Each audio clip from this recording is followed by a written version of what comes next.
أعوذ بالله من الشيطان الرجيم. بسم الله الرحمن الرحيم. اقتربت الساعة وانشق القمر وإن يروا آية يعرضوا ويقولوا سحر مستمر وكذبوا واتبعوا أهواءهم وكل أمر مستقر ولقد جاءهم من الأنباء ما فيه مزدجر حكمة بالغة فما تغني النذر فتول عنهم يوم يدعو الداع إلى شيء نكر خش عن أبصارهم يخرجون من الأجداث كأنهم جراد منتشر مهطعين إلى الداع يقول الكافرون هذا يوم عسر كذبت قبلهم قوم نوح فكذبوا عبدنا وقالوا مجنون وازدجر فدعا ربه أني مغلوب فانتصر ففتحنا أبواب السماء بماء منهمر وفجرنا الأرض عيونا فالتقى الماء على أمر قد قدر وحملناه على ذات ألواح ودسر تجري بأعيننا جزاء لمن كان كفر ولقد تركناها آية فهل من مدكر فكيف كان عذابي ونذر ولقد يسرنا القرآن للذكر فهل من مدكر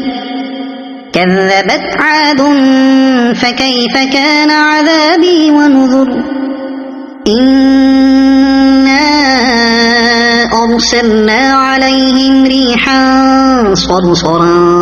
في يوم نحس مستمر تنزع الناس كأنهم أعجاز نخل منقعر فكيف كان عذابي ونذر ولقد يسرنا القرآن للذكر فهل من مدكر كذبت ثمود بالنذر فقالوا أبشرا منا واحدا نتبعه إنا إذا لفي ضلال وسعر أألقي الذكر عليه من بيننا بل هو كذاب أشر سيعلمون غدا من الكذاب الأشر إنا مرسل الناقة فتنة لهم فارتقبهم واصطبر ونبئهم أن الماء قسمة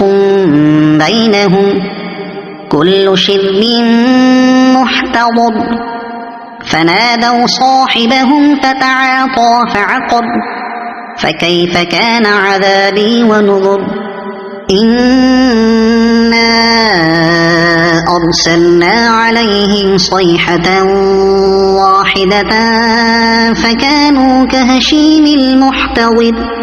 ولقد يسرنا القرآن للذكر فهل من مدكر كذبت قوم لوط بالنذر إنا أرسلنا عليهم حاصبا إلا آل لوط نجيناهم بسحر نعمة من عندنا كذلك نجزي من شكر ولقد أنذرهم بطشتنا فتماروا بالنذر ولقد راودوه عن ضيفه فطمسنا أعينهم فذوقوا عذابي ونذر ولقد صبحهم بكرة عذاب مستقل فذوقوا عذابي ونذر ولقد يسرنا القرآن للذكر فهل من مدكر ولقد جاء آل فرعون النذر كذبوا بآياتنا كلها فأخذناهم أخذ عزيز مقتدر أكفاركم خير من أولئكم أم لكم براءة في الزبر أم يقولون نحن جميع منتصر سيهزم الجمع ويولون الدبر بل الساعة موعدهم والساعة أدهى وأمر إن المجرمين في ضلال وسعر يوم يسحبون في النار على وجوههم ذوقوا مس سقر إنا كل شيء خلقناه بقدر وما أمرنا إلا واحدة كلمح بالبصر ولقد أهلكنا أشياعكم فهل من مدكر وكل شيء فعلوه في الزبر وكل صغير وكبير مستقر إن المتقين في جنات ونهر في مقعد صدق عند مليك مقتدر صدق الله العظيم.